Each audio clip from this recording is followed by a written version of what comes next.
સંભળાય છે ને બધાને? આપણે એ જોઈ રહ્યા હતા કે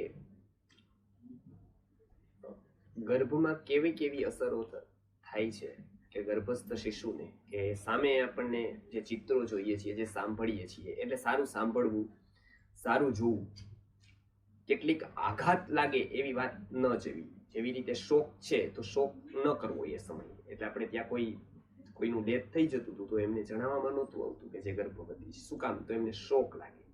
શોક લાગે તો એ અંદર રહેલા બાળકને બહુ અસર થાય એની શોકની, કેમ કે એ યુઝ ટુ નથી શોક જોવા માટે, ક્રોધ જોવા માટે. એટલે બને તેટલો ક્રોધ ઓછો કરવો. તમે એક છબી બનાવો છો જેમ એના આદર્શ પ્રત્યેની, માતા એના માટે આદર્શ છે, આવનારા બાળક માટે માતા આદર્શ છે. જેમ અહીંયા કોઈ લેક્ચર હોય તો એટલા ટાઈમ પૂરતો એ વ્યક્તિ આદર્શ હોય છે. એટલે જો પ્રવચન હોય ગીતાનું કે બીજું કે એવી રીતે, તો એટલા ટાઈમ પૂરતો એ આદર્શ છે. હવે એ જ વ્યક્તિને જો તમે ક્રોધ કરતો છો ને, કોક સામે માનો કે કોઈ વ્યક્તિ આવ્યો મારી પાસે અને મેં અત્યારે એમને બહુ ક્રોધ કર્યો અને હું ઝઘડ્યો, તેમાં તમને તો કઈ ફરક નથી, એની ને મારી ડીલ છે પર્સનલ. પણ છતાં પણ તમારા મનમાં મારા પ્રત્યે એવું તો થશે કે મારી જે અત્યારે હું કહું છું ને એની ઇફેક્ટ 30 થી 40% ડાઉન થઈ જશે. શું કામ એવું થયું? કે તમે મને સાંભળો છો અત્યારે, એટ એ ટાઈમ તમે મારું વર્તન જુદું જ જોવો છો, એના વિરુદ્ધનું જ જોવો છો. કે હું ગુસ્સે થાઉં છું, એની યારે ઝઘડો કરું છું, એટલે તમને એવું લાગે છે કે નહીં આ વ્યક્તિ સારો હોઈ શકે, મારો આદર્શ ક્યારેય ન હોઈ શકે. કેમ કે વ્યક્તિ હંમેશા પૂર્ણતાનો આગ્રહી છે, પૂર્ણતા તરફ એનું પ્રયાણ છે. જ્યાં જ્યાં એ પૂર્ણતા જોવે છે ને ત્યાં એનું એટ્રેક્શન છે. જ્યાં પણ એ પૂર્ણતા નથી જોતો ત્યાં એનામાંથી એને રસ ઉઠતો જાય છે. એટલે ગર્ભસ્થ શિશુની વાત કરેલી કે એ પૂર્ણતાનો આગ્રહી હોવાથી, માતા એના માટે સર્વસ્વ હોવાથી, એના માટે બહુ મહત્વની હોવાથી માતાએ ક્રોધ ન કરે, કેમ કે એની ઇફેક્ટ થાય છે. એ જ્યારે એ ક્રોધ કરે છે ત્યારે કેટલી બધી ઝંઝણાટીના શરીરમાં ઉત્પન્ન થાય છે, લોહીનું પરિભ્રમણ વધી જાય છે, મન વિચારે જાય છે. એટલે તમારી ક્રોધ કરે ને એટલે આપણું આખું શરીર ઉર્જા ફેંકવા માટે તૈયાર થઈ જાય છે. તમે જોયું કોઈ ડ્રાઇવિંગ કરતું હોય ને જો ક્રોધ થઈ જાય ને તો એને ખબર પડી જાય છે, તરત જ એનું ઉપર પગ વયો જાય છે. એ ગાડી ચલાવતા હોય ત્યારે ખબર પડી જાય છે કે આ ક્રોધ થઈને ચલાવે છે. જોજો તમે ક્યારે પણ તમે એ રિધમથી નહીં ચલાવી શકો ગાડી જ્યારે તમે ક્રોધમાં હોવ છો. ત્યારે તરત કોક ક્રોધમાં હોય ત્યારે સીધું જ એને મારી દે છે, તરત ભાગે. શું કામ? કે આપણી બધી જ જે તીવ્રતા છે ઉર્જા કાઢવાની એ વધી જાય છે, આખા શરીરનું મિકેનિઝમ એમાં કામ કરવા માંડે છે. એટલે એક ક્રોધ જો તમે કરો અને એમાં વારંવાર જો થતું રહે તો બાળક ક્રોધી થઈ શકે છે. અને કદાચ ઋષિ કેમ નથી એને પણ આ અસર થાય જ છે, કેમ કે આ બધું જ બધા માટે સરખું છે, આમાં કોઈ અપવાદ નથી. આમાં જે વ્યક્તિ ક્રોધિત હશે એને એની ઇફેક્ટ થશે જ. એટલે પેલી વાત તો એક માની કે આ વાતાવરણની છે ને બહુ મોટી અસર છે. અને એટલા માટે ઘરનું વાતાવરણ સારું રાખવાનું. બને તો અમે તો કહીએ છીએ કે ટીવી તમે કાઢશો બહુ સારું છે. ગુરુજીને સાંભળ્યા પછી ઘણા લોકોએ, હજારો લોકોએ ટીવી કાઢી નાખ્યા અને કોઈ પણ મનોરંજન એનાથી અટકેલું નથી. એ મનની નબળાઈ છે મોટી, કે આપણે બીજું કંઈક જોવું પડે, કાલ્પનિક દ્રશ્યો જોવા પડે, કેમ કે મન સ્વસ્થ નથી. જેમ કે આપણે દવાઓ લેવી પડે તો એનો અર્થ એટલો જ થાય કે આપણું શરીર દવા વગર સ્વસ્થ નથી રહી શકતું. એમ આપણને જો મનોરંજનના સાધનની જરૂર પડે તો એનો મતલબ એટલો જ છે કે આપણું મન એટલું સારું નથી થયું કે જે ખુદ જ આનંદિત રહી શકે, પ્રસન્ન રહી શકે. એટલે આપણે આવી ઘોડીઓની જરૂર પડે. જેમ ચાલતા હોય ને બાળકો તો વૈશાખી કહેવાય ને, વોકર, એની જરૂર પડે. એમ આપણે આ બધા વૈશાખીઓ છે, ટીવી છે, મનોરંજન છે, પેલી છે, કેમ કે આપણું મન પ્રસન્ન નથી. પ્રસન્ન થતા જ આની કઈ જરૂર નહીં રહે. ઋષિ કોક બેઠા હોય જંગલમાં, કોકમાં, એને કઈ ક્યાં છે કઈ, અને છતાંય એના જેવી શાંતિ, એના જેવી પ્રસન્નતા તમને ભાગ્યે જ કોકમાં જોવા મળે. તો આ એક બહુ મહત્વની વાત છે કે એ 9 મહિના ચરક મુનિએ બતાવ્યું છે આયુર્વેદમાં કે પ્રસન્ન રહેવું આ બહુ જરૂરી છે બાળક માટે. તો એ પ્રસન્ન થશે, એ શાંત થશે. એટલે આ એક ધ્યાન રાખવાનું છે પૂર્વાચર્યામાં. એક બીજું ધ્યાન રાખવાનું છે એ આહ્વાન. મતલબ આપણી પૂરેપૂરી ચેતનાથી એવું આપણને હોવું જોઈએ કે નહીં, એ બર્નિંગ ડિઝાયર જેને કહેવાય, કે તીવ્ર ઈચ્છા જેને કહેવાય, એવી કે આપણે તો જોઈએ કે સ્વામી વિવેકાનંદ છે કે શંકરાચાર્ય છે કે કોઈ પણ તમે મહાપુરુષ લઈ લો, એમનું જીવન ચરિત્ર તમે વાંચો તો એમાં પહેલી વાર આવશે કે એમને સારો પુત્ર જોઈતો તો, સારી પુત્રી જોઈતી હતી, અથવા સારું સંતાન જોઈતું હતું. કોઈ પણ હોય સારું સંતાન જોઈતું ગુણવાળું. એટલે આપણી ચોઈસ એવી તો ન જોવી જોઈએ પુત્ર પુત્રીની, પણ સારું સંતાનની ચોઈસ હોવી જોઈએ. ત્યારે કોઈ પણ તમે વાત કરશો કે કોઈ પણ માતા પિતા જોશો, ચાહે એ સ્ત્રીના હશે ચાહે પુરુષના હશે. અત્યારે સ્ત્રીની વાત તો લોકોને આપણને ખબર ઘણી બધી નથી, ગાર્ગીની, મૈત્રેયની, એટલા બધા લોકોની, પણ એવા કોઈ પણ ચરિત્ર જોશો સ્ત્રીઓના અથવા મહાપુરુષોના, તો એમાં પહેલી વાત એ આવશે કે એમને પ્રાર્થના કરી, એમને એવી ઈચ્છા કરી અને પછી આવ્યું. આપણે સાધારણ રીતે જગતમાં પણ એવું જ જોઈએ છીએ. આપણે ત્યાં ખબર છે કે સ્ટેશનરીની દુકાને આપણે બાળક માટે કંઈક વસ્તુ લેવા માટે જઈએ ત્યારે આપણે કહીએ કે પેન આપો. આપણે કદાચ મર્સિડીઝ લઈને ગયા હોય અથવા તો આપણે સારા એવા કપડાં પહેરીને ગયા હોય, આપણે ખાલી એટલું જ કહીએ કે પેન આપો.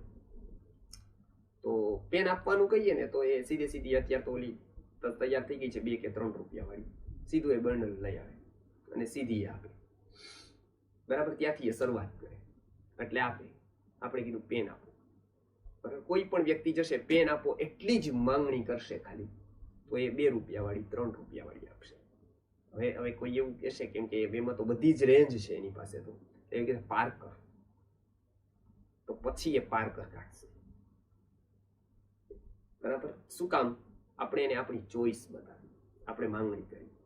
બરાબર, અહીંયા પણ ગર્ભ વિજ્ઞાનમાં એ નિયમ લાગુ પડે છે કે જો તમે ખાલી એમ જ કહેશો કે બસ બાળક જોઈએ છીએ, તો એ 2 રૂપિયા વાળું 3 રૂપિયા વાળું. બરાબર, પણ વિશેષ ચોઈસ છે, જો એની વિશેષ ચોઈસ થી કહેશો, એના માટે એક બહુ મોટા વિજ્ઞાનનો જન્મ થયો છે, એને હિપ્નોથેરેપી કહેવાય છે. કદાચ આપણે એનું નામ સાંભળ્યું હશે. અને અત્યારે તો એનો બહુ મોટો ઉપયોગ રોગને દૂર કરવા માટે થાય છે. કેવા રોગો ખબર છે તમને? તમે કદાચ એને સાંભળ્યા નહીં હોય નામ. બેસ્ટ ફ્લાવર જેવી થેરેપીનું કદાચ અહીંયા ભારતમાં મેટ્રો સિટીઝમાં એના ડોક્ટરો છે અત્યારના. કદાચ રાજકોટમાં તો તમને મળે જ નહીં, પણ મેટ્રો સિટીઝમાં એના ઉપર બહુ કામ થાય છે. કેમ કે વ્યક્તિના મોટા ભાગના રોગો અત્યારના જન્મની તો અત્યારના ઘટનાઓથી તો થયેલા જ નથી હોતા, પૂર્વની ઘટનાઓથી થયેલા હોય છે. કેટલાક લોકો ડ્રાઇવિંગ કરતા ડરે, ખબર છે તમને? કેટલાક લોકોને પાણીથી બહુ ડર લાગે, કેટલાક લોકો ટ્રેનમાં બેસતા ડરે, તો કેટલાક લોકો પ્લેનમાં બેસતા ડરે. તો આ લોકો એવું વિચારે કે પહેલા અત્યારની ઘટના એના માટે કોઈ જવાબદાર નથી. પહેલી વખતે એના પૂર્વજન્મમાં જ્યારે લઈ જાય એને ડીપ ટ્રાન્સ કહેવાય છે. હા, એને પાસ્ટ લાઈફ રિગ્રેશન કરે એ લોકો.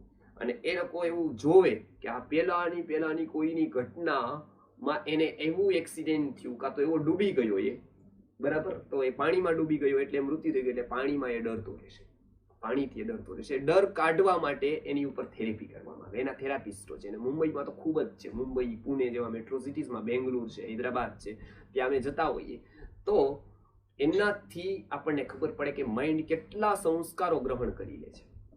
એક જ માઇન્ડ છે એ કેટલા બધા સંસ્કારો ગ્રહણ કરે છે. એટલે આપણે ત્યાં સંસ્કારનું વધારે મહત્વ છે. તો હિપ્નોથેરેપી વાળા છે ને એને ટ્રાન્સમાં લઈ જાય, અને તમે કદાચ એના ડેમોન્સ્ટ્રેશન જો મોટા મોટા હિપ્નોથેરેપિસ્ટના, તો એ કહેશે કે તમે એવું વિચારો કે તમે ડ્રાઈવ કરી રહ્યા છો, તો કેટલા લોકો એમાં ટ્રાન્સમાં જાય તો એ રીતસર એને ગાડીમાં જેવી રીતે ડ્રાઈવ કરી રહ્યા છે એવી જ રીતે અત્યારના કરે. તમને એવું લાગે કે અત્યારના ખૂબ ઠંડી પડી રહી છે, એવા એ સૂચનો આપે તો સાચે જ તમારું શરીર ધ્રુજવા જ મળે. ઠંડી હોય નહીં બહાર, પણ ઠંડી અહીંયા ઉત્પન્ન કરી શકાય. શું કામ? મનની તાકાત એટલી બધી છે કે એ શરીર જ ધ્રુજવા માંડે. જો મન સ્વીકાર કરી લે કે ઠંડી છે તો શરીર ધ્રુજવા જ માંડે. તમને ખબર છે 2 પ્રકારના સાપ હોય છે, નિર્વિષ અને સવિષ.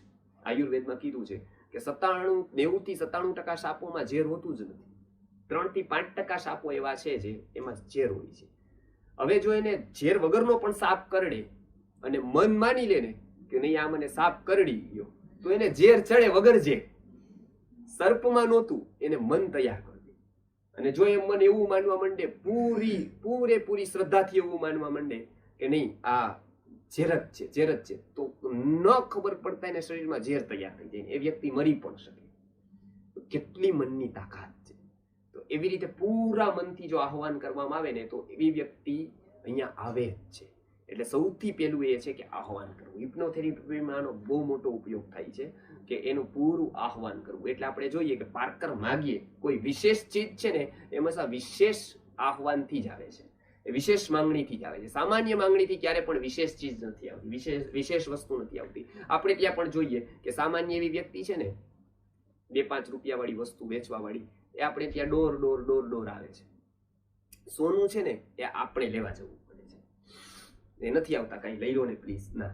અને ઓલું તો આપણને નમતું જોઈએ, પાછું સબ્જી વેચવા આવ્યો હોય, સેમ્પલ આપવા આવ્યો હોય તો એક હોય ને એક પાછું ફ્રી જોઈએ. સોનામાં આપણે ત્યાં જવાનું ફ્રી તો માંગવાનું જ નહીં, એક બેગ જ આવે, બીજું કાંઈ ન આવે. શું કામ? એ વસ્તુ જેવી છે. હા, એ જેટલું વસ્તુનું મૂલ્ય થશે એટલી આપણી ક્વોલિટી જોશે ને વસ્તુ ખરીદવા માટે, એટલી તૈયારી જોશે. એમ સારામાં સારી વ્યક્તિ હતી, આપણે સારામાં સારું બાળક આપણે જોઈએ છીએ, કેમ કે એમના માટે તો આપણે આખું જીવન ન્યોછાવર કરીએ છીએ, કેટલું બધું કરીએ છીએ આવ્યા પછી. સારી સ્કૂલ, સારા ક્લાસીસ, સારા ટ્યુટર્સ, સારી વસ્તુઓ, આટલું બધું કરીને પણ તમને લાગે છે કે આ સમાજ કંઈક તૈયાર કરી રહ્યો છે? એક પણ વિવેકાનંદ નથી તૈયાર થયો ત્યારે, એક પણ શંકરાચાર્ય નથી, એક પણ કોઈ વ્યક્તિ નથી. આખી સદી પૂરી થવા આવી. આજ સુધીમાં 47 થી લઈને અત્યારે આઝાદીના આટલા વર્ષોમાં કોઈ એક એવી પ્રતિભા, આટલા ક્લાસીસ હોય, આટલા યુનિવર્સિટી, આટલી સ્કૂલો, આટલી ભાગદોડ અને આટલી મજૂરી પછી આપણે કંઈ તૈયાર નથી કરી શકીએ. એનું કારણ શું છે? એનું કારણ એવું છે કે ગર્ભ નામનું એક વિજ્ઞાન હતું, એ નષ્ટ થઈ ગયું છે. હવે જે રહ્યું ને એ ઉપરનું રહ્યું છે બધું છે, અને ઉપરના ફિનિશિંગથી કંઈ થતું નથી. એ વસ્તુ આપણને પણ ખબર છે કે અંદર ભૂસું ભરાવી દે ને આપણું ફર્નિચર સરસ લાગે, તો એ આપણે ફર્નિચર નહીં પાસ નથી કરતા, કેમ કે અંદર તો ભૂસું જ છે. આપણને ખબર છે કે એકવાર પાણી આવશે ને તો બધું જ પૂરું થઈ જશે. આપણે એ સ્ટ્રોંગ વસ્તુ પસંદ કરીએ છીએ, ફર્નિચર જેવી વસ્તુ. તો અહીંયા સ્ટ્રોંગ શું કામ નહીં? જો ફળોની પસંદગીમાં, જો ફર્નિચરની પસંદગીમાં, ઇન્ટિરિયરની પસંદગીમાં જો આપણા આટલા ધોરણો છે, આટલા સ્ટેન્ડર્ડ્સ છે, તો આપણું બાળક માટેનું કે જેની ઉપર આખી જીવનની ઇમારત ઊભી છે, આપણા સપનાની ઇમારત જેની ઉપર આપણે ચણેલી છે, આપણી જ નહીં, આપણા ગયેલા માતા પિતાઓની, એના પહેલાના માતા પિતાઓએ જે કીધું છે કે મારી પેઢી સારી થાય. પેઢી મતલબ આપણે જ નહીં, આપણાથી 5-10 પેઢી સારી થાય, એના માટેના એના સપના જેના ઉપર ઊભા છે, એના માટે આપણી પાસે જરાય સમય નથી કે જેના ઉપર આપણું આખું જ ઊભું છે. એટલે જ આપણે કહીએ છીએ કે ગર્ભ વિજ્ઞાન જેમ જેમ નષ્ટ થતું જશે, માતા પિતાની અને બાળક પ્રત્યેની હાર્મની છે ને, જે સુસંવાદિતા છે ને, ખતમ થતી જશે. અને એટલે જ વૃદ્ધાશ્રમો વધતા જશે. વૃદ્ધાશ્રમોની જરૂરિયાત બહારની જરૂરિયાતથી નથી ઊભી થઈ, અંદરનું એક વિજ્ઞાન ખતમ થઈ ગયું છે, એટલે બહાર આપણે ઊભા કરવા પડ્યા. જેને કદાચ એસી કરશું, નોન એસી કરશું, ઓવર એસી કરશું, જેટલું પણ કરવામાં આવે ડિઝાઇનિંગ ફેસિલિટીઝ, એ બધું જ કરશું, એનાથી કોઈ સમસ્યાઓ હલ નથી થવાની. કે શું સંવાદિતા જ્યાં જીવનની નથી ને, ત્યાં કોઈ પણ ભૌતિક સાધન સામગ્રી તમને શાંતિનો અહેસાસ નહીં જ કરાવી શકે. અને એ સંબંધનો પહેલું ચરણ છે, બાળક સાથેનો જો સંબંધ સ્વસ્થ રાખવો હશે ને, તો પહેલી જ જરૂરિયાત છે કે એ ગર્ભથી જ શરૂઆત થવી જોઈએ. ત્યારે જેવું બાળક જેની સાથે જોડાય છે ને, આપણે પણ જોજો, જેની સાથે ચીર પરિચય આપણો થાય છે ને પહેલેથી, જે બે ભાઈઓ પહેલેથી અલગ હોય છે ને, જે બહુ જન્મથી ભૂલા જ પડી ગયા હોય ને, બે અલગ અલગ જગ્યાએ ઉછરેલા હોય ને પછી મળે ને, તો એનામાં હાર્મની નથી હોતી. કેમ કે બચપનમાં, નાનપણમાં જે હૃદયના તાર એકબીજા સાથે જોડાય છે ને, એ પછી કેટલું કરવા છતાં પણ એ જોડાઈ જ શકતા નથી. એ મિત્રો હોય, એ બેન ભાઈ હોય, કોઈ પણ હોય. એવી રીતે માતાનો જે એક તાર એવો છે કે જે પોતાના સંતાન સાથે એક જગ્યાએ જોડાઈ જાય છે, એ છે ગર્ભમાં. હવે એ અજાગૃતતામાં તો બધાનો જોડાયેલો જ હોય છે. જાગૃતતામાં એ પ્રેમનું આદાન પ્રદાન થશે ને જો, તો બાળક ગમે તેવી પરિસ્થિતિમાં પણ એ પ્રેમ એમનો ભૂલશે જ નહીં. અને નહીતર કેવું થશે, એનામાં ફિઝિકલ ચેન્જીસ થશે, કેમિકલ ચેન્જીસ નહીં થાય. આપણે ત્યાં એક બે વાત ચેન્જ આવે છે. જો તમે પાણીને બરફ ફ્રીઝમાં રાખી દો ને, તો એ બરફ બને. કેટલી વાર સુધી બરફ છે? જ્યાં સુધી ફ્રીઝમાં છે. જેવો ફ્રીઝમાંથી બહાર કાઢશો એને, તરત પાણીનું પાણી છે. શું કામ? એનામાં કેમિકલ ચેન્જીસ કાંઈ નથી થયું, એનામાં ફિઝિકલ ચેન્જીસ છે માત્ર. પણ બીજું ઉદાહરણમાં જોજો તમે, કે દૂધમાં જો તમે દહીં નાખો છો, દૂધમાં દહીં નાખીને એને જમાવો છો ને, એ દહીંનું માખણ થઈને એનાથી ઘી બને છે. કોઈની તાકાત નથી કે એને પાછું દૂધ કરી દે. કોઈ જગતનું સાયન્સ એને દહીં નહીં કરી શકે, કોઈ જગતનું સાયન્સ એને દૂધ નહીં બનાવી શકે ઘીથી. શું કામ? કેમ કે એનામાં જે ચેન્જ થયો ને, એ ફિઝિકલી નથી, એ કેમિકલી ચેન્જીસ છે, એ ટ્રાન્સફોર્મેશન છે, એ પૂરું રૂપાંતરણ છે. આત્માનું પણ આવું જ છે. એ પૂરેપૂરું રૂપાંતરણ અહીંયા શક્ય છે યદિ એને ગર્ભમાં કરવામાં આવે તો. પછી બધા જ ચેન્જીસ ફિઝિકલી છે. પછી કદાચ તમે સારી સંસ્કાર શાળામાં મોકલશો, સારા ક્લાસમાં મોકલશો, સારું છે. એ માત્ર પાણીનો બરફ થશે, બરાબર. વળી પાછું બહાર આવશે એટલે વળી પાછું પાણીનું પાણી થઈ જશે. એવા ચેન્જીસ તો બહુ થાય જ છે. અને એમાં થોડાક ટાઈમ તો લાગે જ છે કે આ કેટલા બધા બાળકો સંસ્કારી થઈ ગયા. જો એટલું થઈ જવાતું હોત પછી તો ઋષિ મુનિઓએ આટલી મહેનત ગર્ભમાં કરેલી જ ન હોત. એમને એટલું જ કીધું હોત ને કે આવવા દો, પછી જોયું જશે. કે પેલા આવવા તો દો, પછીની વાત પછી, એવું કીધું હોત. પણ એને કીધું નહીં, આવવા દો એવું નહીં, આવવા માટે લગભગ બધું પૂરું થઈ જશે. એ આવશે ને ત્યાં સુધીમાં તો એનું મોટા ભાગનું ઘડતર થઈ ગયું હોય છે. પછી જે પણ કરો છો એ 20% થી વધારે એની ઉપર ચેન્જીસ થવાની કોઈ શક્યતા જ નથી. તમે મશીન પણ બનાવો છો તો આપણને ખબર છે કે પછી કેટલું થાય છે ચેન્જીસ, પછી ન થાય. પછી એ બની ગયું એ બની ગયું છે. પછી એમાં બહુ ચેન્જીસ કરવા હોય તો એની ડબલ મહેનત જાય. એના કરતાં તો એક નવું બનાવી દેવું સારું, એવું થાય ઘણી વાર. તો એટલા માટે પેલી વાત કરે છે કે આપણું એટલું ધ્યાન, ખાલી જીવનના કેટલા મહિના છે? 9 મહિના. અને કદાચ આ વાત છે 9 પેઢીની, 9 પેઢી સુધીની આ વાત છે. એક વ્યક્તિ આવે તો એની એક ચેઇન તૈયાર થાય છે. એક વ્યક્તિ જગતને કેટલું દઈ શકે ને એનો કોઈ હિસાબ નથી. એટલે એક 9 મહિનાની જ વાત છે. એટલે અમે લોકો એની એક થેરેપી પણ કરાવીએ છીએ, અને હિપ્નોથેરેપી કહેવાય છે. એનું આહ્વાન હોય છે, મંત્ર પણ છે, બોલી શકો તો, ન બોલી શકો તો ઓડિયો પણ હોય છે એના. ફક્ત એક ધ્યાનમાં બેસવાનું હોય છે. કેમ કે એ ટાઈમે પ્રસન્નતા જરૂરી હોય છે. જેટલી ભાગદોડ ઓછી થશે એટલી પ્રસન્નતા અને શાંતિ આવશે. તો એ 9 મહિનાનું પ્લાનિંગ છે માત્ર. અને એટલા બધા આપણે ગરીબ નથી કે એવા બહુ સારા કન્સેપ્ટમાં, બહુ સારા આયોજનમાં આપણી પાસે સમય ન હોય. એટલા તો આપણે ગરીબ નથી જ. કદાચ એટલો તો આપણને સમય આના માટે મળવો જ જોઈએ. હા, એટલો બધો તો ગરીબ, મને એમ છે કે આપણે અત્યારે બેઠા છીએ એમાં તો નથી જ કોઈ. એટલો ટાઈમ ન હોય કોઈ પાસે 2 કલાક. નહીતર તો આપણે કરતા ઘણા બધા સુખી કહેવાય. જો આવનારી 9 પેઢી માટેના આયોજનમાં આપણી પાસે અત્યારે ટાઈમ ન હોય તો આ બહુ દુઃખની વાત કહેવાય. એટલે એના માટે એક આહ્વાન હોય છે કે જે પતિ પત્ની કરવાનું હોય છે. એક જગતનું ઉત્કૃષ્ટ દ્રશ્ય કયું છે એવી જ્યારે રીફાઈ થઈ ત્યારે કેટલા લોકોએ પતિ પત્નીના સંબંધોના દ્રશ્યો બતાવ્યા. કોઈ એકબીજાને ફૂલ આપે છે કેમ કે એને એવું જોયું હોય છે કે પ્રેમ હંમેશા એ ગુલાબથી 2 રૂપિયાના વ્યક્ત થાય છે એમ ટૂંકમાં. બરાબર? તો એવા દ્રશ્યો જોયા હોય એટલે કેટલા લોકોએ એવી તૈયાર કર્યા દ્રશ્યો, કેટલા બાળકો, કેટલા ચિત્રકારો, અને એની મોટી કોન્ફરન્સ રાખવામાં આવી હતી. તો એમાંથી સૌથી સારું કેટલા દ્રશ્યો હોય કે પતિ પત્નીના સંબંધને બતાવવાવાળા. એમાંથી કેટલા બધા દ્રશ્યો હતા. ફૂલ આપે છે, પેલું કરે છે, મની ઉજવે છે, એકબીજાને આ કે છે, તે કેટલા બધા શબ્દો હતા એવા. બરાબર? પણ સૌથી વધારે ઉત્કૃષ્ટ ચિત્ર એ પાસ થયું, મનોવૈજ્ઞાનિકોએ કર્યું કે બંને એકબીજાને જોવે છે એવું એક ચિત્ર હતું. અને સૌથી લાસ્ટમાં જે ચિત્ર હતું, બંને એકબીજાને જોતા નથી પ્રેમમાં, બંને એક તરફ જોવે છે. બંને એકબીજાને જોવે છે એ ઇનફ નથી, એ પ્રેમ નથી, પણ બંને એક તરફ જોવે છે. બંનેની નજર એક તરફ છે, પરસ્પર સામસામે નથી, પણ એક તરફ છે. એટલે કે એ ભવિષ્યનું જોવે છે. પરસ્પરમાં જોવું એટલે શરીરનું જ આકર્ષણ બતાવે છે, મનનું કે આગળનું કોઈ આકર્ષણ એ બતાવતા નથી. જ્યારે એક તરફ જોવે છે ને ત્યારે બંનેની નજર ફ્યુચર તરફ છે. બંને સાથે છે, એક ઘટના જ છે માત્ર, પણ બંનેની દ્રષ્ટિ એક જ જગ્યાએ ને આગળ છે. એટલે એ સૌથી વધારે ઉત્કૃષ્ટ ચિત્ર પાસ કરવામાં આવ્યું. અને એટલે જ આપણે ત્યાં બહુ મહત્વનું ગણાય છે કે બંને એક તરફ જોવે, એક લક્ષ્ય તરફ બંને જાય. એટલે બંનેની સમજ જેટલી વધશે, જેટલી ગંભીરતા વધશે. કેમ કે આ વિષય એવો છે કે એક જ વાર માત્ર હોય છે. તમે કેમ કોઈ જગ્યાએ કરો તો કંપનીમાં રાત દિવસ પૂરી કરી દો, કેમ કે એક જ વાર ઇન્વેસ્ટમેન્ટ હોય છે, એક જ વાર મહેનત હોય છે. પછી તો સિસ્ટમ ગોઠવાઈ જાય છે આખી. પછી તમે સુવો છો અને કમાવો છો. કમાવા માટે તમારે બહુ ભાગદોડ કરવાની જરૂર નથી. એક સિસ્ટમ ગોઠવી દીધી, લોકો કામ કરે છે, પૈસા આપણને મળે છે. આપણે એમાં બહુ માનીએ છીએ. ત્યારે સંતાનમાં પણ એવું જ છે. 9 જ મહિના મહેનત છે. પછી તમે એટલું સક્ષમ કરી શકીએ આપણે બાળકને કે એ ખુદ પોતાના પ્રશ્નો સોલ્વ કરી શકે, જગતના પ્રશ્નો સોલ્વ કરી શકે. એક માત્ર એવું નહીં. દશરથે જ્યારે કીધું વશિષ્ઠને કે કેવું એને બાળક જોઈએ છીએ, એને કીધું શા માટે જોઈએ છીએ, ત્યારે એમને વશિષ્ઠ કહે છે કે શા માટે જોઈએ છીએ, તો એ કહે છે કે બસ હું રાજા છું ને એને રાજા બનાવવા માંગુ છું. તો કે તો કઈ મહેનત કરવાની જરૂર નથી. તમે રાજા યદી બનાવો છે તો કઈ વાંધો, તમે રાજી આપી દો. તમારે ગમે ત્યારે તમે બાળક કરી દો, એને રાજા આપી દો, રાજા બની જશે. તો કે નહીં, એવું નહીં. એ બનાવેલો નહીં, એ થયેલો રાજા જોઈએ છે.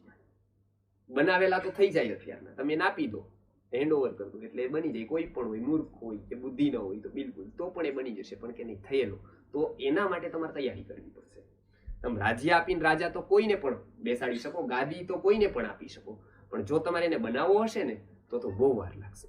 તો કે એ હું બધું જ કરવા તૈયાર છું. એટલે પછી આપણને ખબર છે એને જે રીતે કીધું એ રીતે બધું જ એમને ફોલો કર્યું. એટલે રામ જેવી વ્યક્તિ આવે એ મિકેનિઝમથી આવે છે. એ કોઈ ક્લાસીસથી કે કોઈ યુનિવર્સિટીને તૈયાર નથી કરી શકતી. એવી વ્યક્તિ પછી યુનિવર્સિટી કરી શકે, પણ યુનિવર્સિટી એને તૈયાર ન કરી શકે.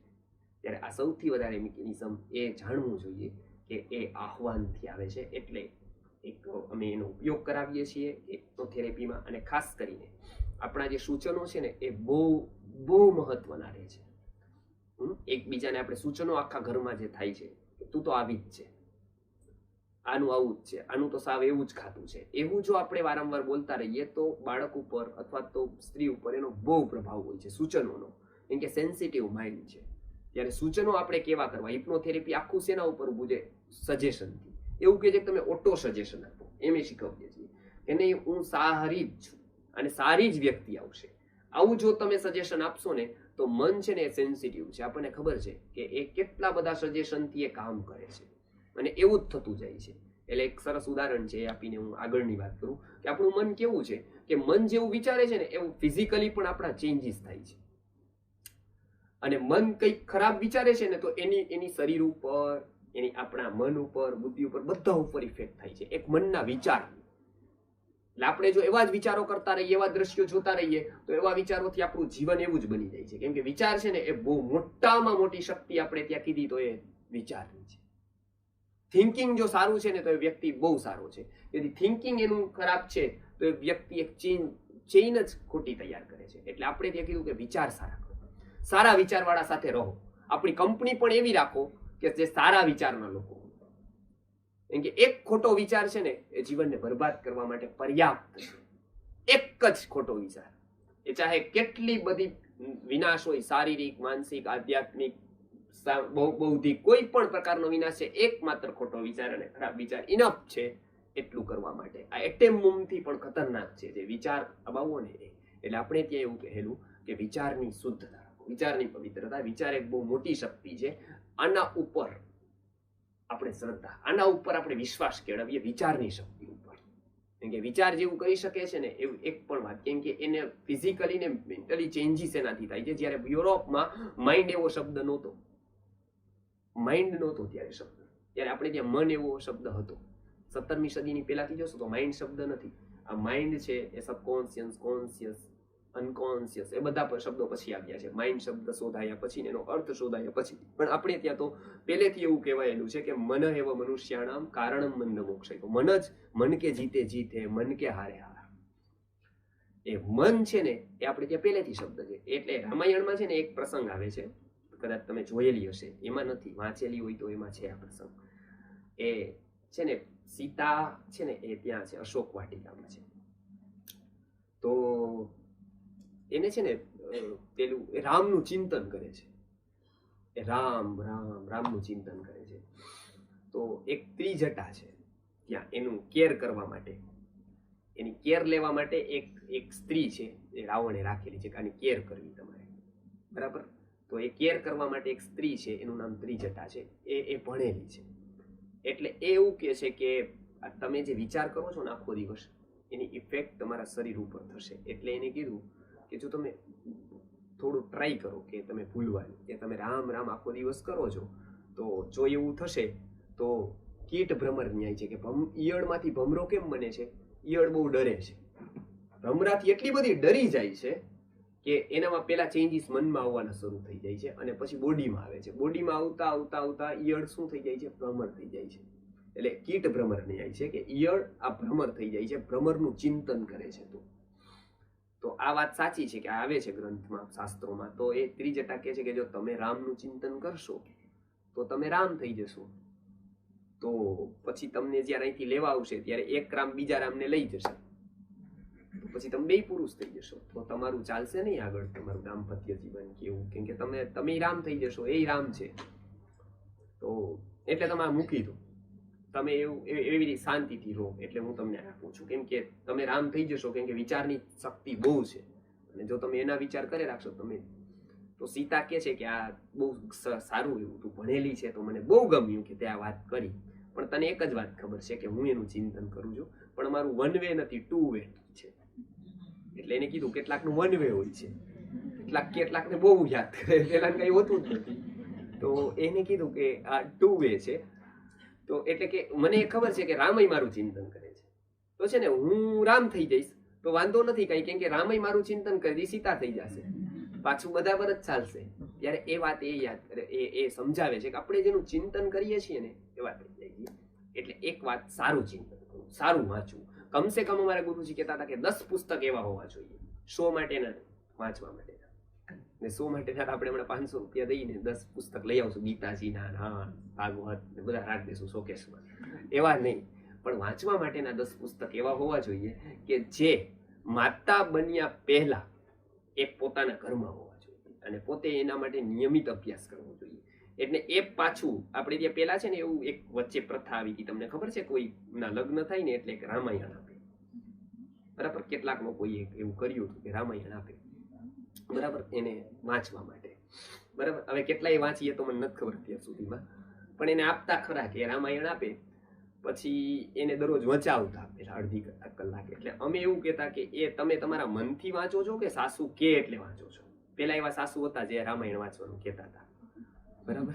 હવે તો અત્યારે કહે છે કે હવે તો આમાં કઈ છે જ નહીં, એ જ એવું કહે છે કે અમારા ટાઈમ પાસ ન કરાય ખોટો. એટલે પેલા એવું હતું એક ટાઈમે, એટલે એને કહેતા હતા. ત્યારે ગુરુજી પૂછતા હતા કે આવું કયો છો, તો એ અર્ધ મનથી નહીં, પોતાના મનથી વાંચવું તો જ ચિંતન થશે.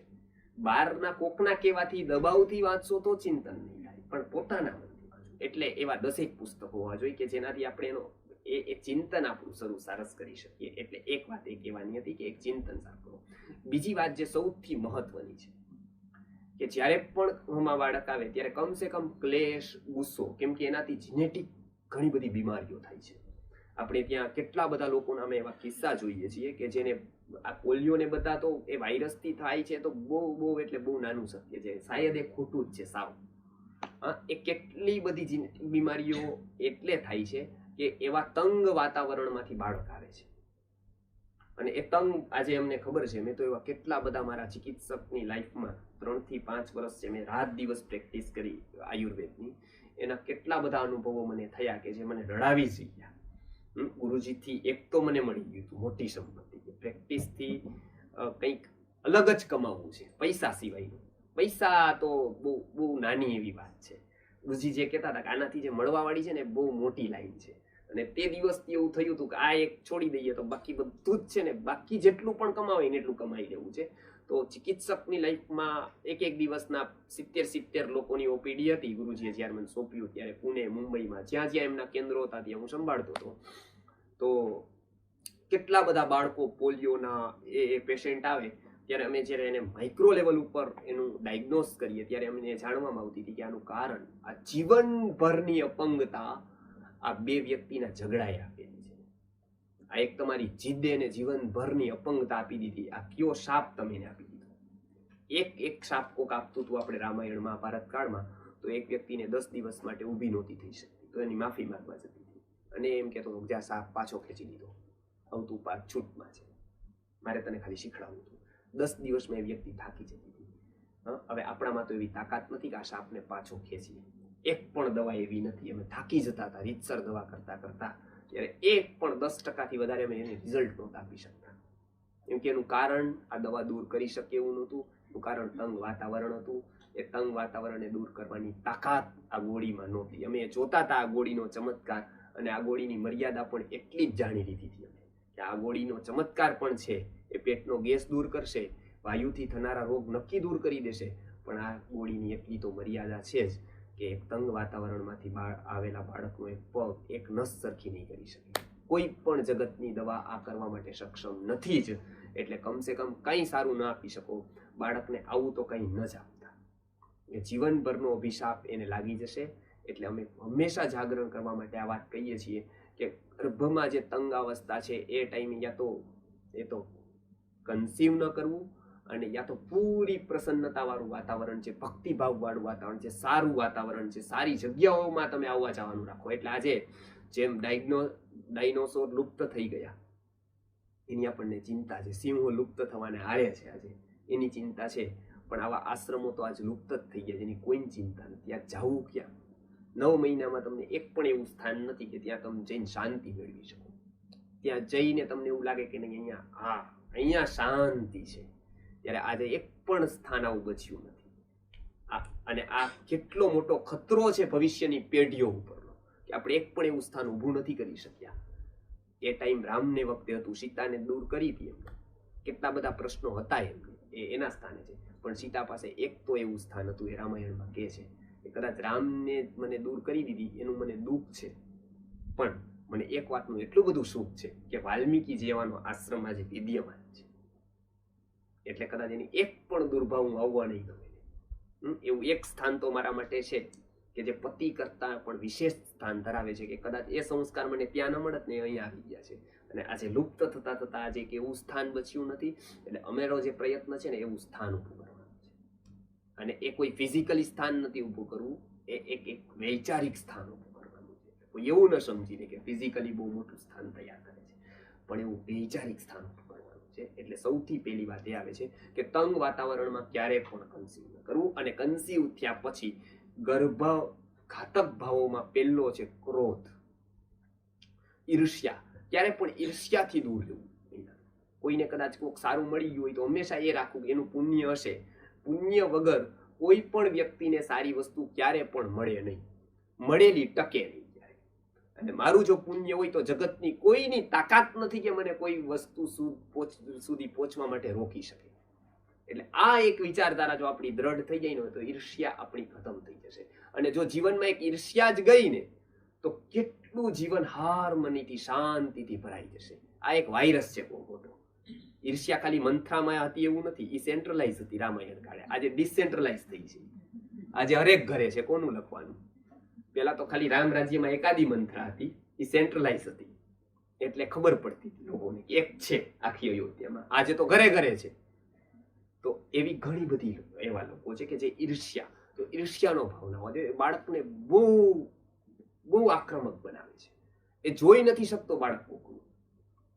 એટલે આપણે જોઈએ છીએ કે અત્યારના બાળકો આવે કોઈનું સારું નથી જોઈ શકતા, એટલે એક લઈ લે છે, ઝૂંટવી લે છે. શું કામ લઈ લે છે? તો કે એને માતાનો ભાવ એવો છે કે માતાએ આપેલી ગિફ્ટ છે, એ બર્થ પહેલાની છે. બર્થડે ગિફ્ટ તો આપણે બધાને આપીએ જ છીએ, પણ પ્રીવિયસ આપણે એને ઘણી બધી ગિફ્ટ આપી દીધી હોય છે બર્થ પહેલા, પણ આપણે એવી ગિફ્ટો ના આપીએ. એવું ઋષિઓ કે છે આપણે એને ગિફ્ટ આપી જ છે, એ કદાચ ના આપી શકીએ બર્થ ટાઈમ. એવા રમકડાઓની કોઈ જરૂર નથી હોતી, કદાચ ના આપીએ તો એમનું કોઈ પણ વસ્તુ એમની જતી નથી, એમને નુકસાન નથી. પણ આવી ગિફ્ટો આપીએ છીએ ને જીવનભરનું નુકસાન છે. અને ખાસ કરીને જે લોકો પ્લાનિંગ કરે છે એમને પહેલા તો એક હાર્મની રાખવાની, પ્રસન્ન વાતાવરણ રાખવાનું, આવા લોકો સાથે કોન્ટેક્ટ રાખવાનું. બીજું આહ્વાનનું મેં કીધું કે આહ્વાન કરવાનું. આહ્વાનની સાથે આપણી યોગ્યતા પણ જોઈએ, આપણું જીવન એવું જોઈએ. કમસે કમ આપણો આહાર સૌથી પહેલો એવો રાખવાનો કે જે સાત્વિક હોય. જગતમાં સૌથી પહેલી વાર જો કોઈ આહારનું સાયન્સ આપ્યું અને કદાચ સૌથી છેલ્લી વાર આપ્યું તો એ ભારતે આપેલું છે. અત્યારે એના સુધી ફરક, કેમ કે જે ફિઝિકલી દ્રવ્યો છે એ તો કદાચ એનું પૃથ્થકરણ કરી દીધું છે, એનું તો કદાચ એનાલિસિસ થઈ ચૂક્યું છે, પણ જે ભાવોનું જે એનાલિસિસ છે ને હજી સુધી સાયન્સ નથી તૈયાર કરી શક્યું. એટલે જ તમને ખબર હશે કદાચ કે તમે જમો છો દાળ, તો 2 દાળ યદી કરવામાં આવે, બનાવવામાં આવે 2 સ્ત્રીઓ દ્વારા કે 2 પુરુષો દ્વારા, કોઈના પણ દ્વારા, તો એ દાળમાં મીઠું મરચુંથી લઈને દાળ બધું જ એક સરખું હોય, અને છતાં એ પ્રસન્નતાથી બનાવે છે ને ક્રોધથી બનાવે છે. આ બંનેમાં બહુ ફરક હશે. આ બંને જો અંદર જશે ને તો બહુ ફરક પડશે. આજે ભાવોનું સાયન્સ છે ને એનું એનાલિસિસ કોઈ સાયન્સ પાસે નથી. અને એટલે જ મહર્ષિ અરવિંદો જ્યારે પોંડિચેરીમાં હતા, 2,500 લોકો ત્યાં શિફ્ટ થયા હતા એમના પાસે. 2,500 જેવી વ્યક્તિઓ પોતાના ધંધા કારોબાર છોડીને આમની પાસેથી આની હતી શાંતિ મેળવવા માટે. કે શાંતિનો આ પ્રવાસી એમને જોઈ લીધો હતો કે આમની પાસે અધ્યાત્મ છે ને એ ઉતરી ગયું છે, અધ્યાત્મ ઘટિત કરી દીધું છે. એટલે આમની પાસેની એક ઝલક અમને જો મળી જાય ને તો આજે અમે આટલા લાખો રૂપિયા માટે આ બધું જ કરીને મેળવવા માટે માંગીએ છીએ ને તો શાંતિ જ છે. આપણે પૈસા તો ખાતા નથી, બરાબર? એના માટે છે આપણે શું મેળવવા માંગીએ છીએ? સરસ જીવન મેળવવા માંગીએ છીએ. તો એના માટેની કંઈક સિસ્ટમ હશે ને મેળવવાની, એ આની પાસે છે. એટલે એમની પાસે જતા હતા. એવા 2,500 લોકો ભેગા થયા હતા. એમાં કેટલા બધા સાયન્ટિસ્ટો હતા. અરવિંદો જ્યારે વાત કરતા હતા કે પ્રેમ વ્યક્તિ ઉપર જ અસર નથી કરતો, વનસ્પતિ ઉપર અસર કરે છે. એ પણ એટલી સેન્સિટિવ છે. ત્યારે આ વાત એમના મનમાં બેઠી જ નહીં કોઈ સાયન્ટિસ્ટોના, એટલે એમને 2 પ્રયોગ કર્યા. પોંડિચેરીમાં 2 અલગ અલગ બગીચા, 2 ગાર્ડન તૈયાર કરવામાં આવ્યા. એક ગાર્ડનમાં ટોટલી કામ મશીન્સથી થશે, પાણી પીવડાવવાનું, ખાતર નાખવાનું, બધું જ, એને પેસ્ટિસાઇડ કરવાનું, બધું જ કામ મશીનથી થશે. અને બીજા આશ્રમમાં બીજું એક એવું ફાર્મ હતું, એ ફાર્મમાં બધું જ એક મનુષ્ય જશે અને સંગીત વગાડશે, એ પાણી પીવડાવશે, એ વનસ્પતિ સાથે વાત કરશે પ્રેમથી. આ બંનેના ગ્રોથમાં તો ઘણો બધો ફરક જોવા મળ્યો. જેમાં મનુષ્યએ પાણી પાયું, મનુષ્યએ કેર લીધી, એ કેર બહુ સારી સાબિત થઈ અને એના ફળો એટલા બધા મીઠા આવ્યા. જ્યારે પેલામાં જે મિકેનિઝમથી મશીનથી કામ થતું હતું ને, એના ફળોમાં મીઠાશ નહીં આવી. ફળો તો ઘણું, ઉત્પાદન તો ઘણું આવી ગયું, આમાં પણ ઉત્પાદન હતું, એમાં પણ હતું, જે મીઠાશ હતી ને એ આવી. એટલે મહર્ષિ અરવિંદોએ જ્યારે પ્રશ્ન કર્યો સૌથી સારું ખાતર કયું, વનસ્પતિને આપવાનું સૌથી સારું ખાતર કયું, ત્યારે સાયન્ટિસ્ટોએ એક જવાબ આપ્યા હતા.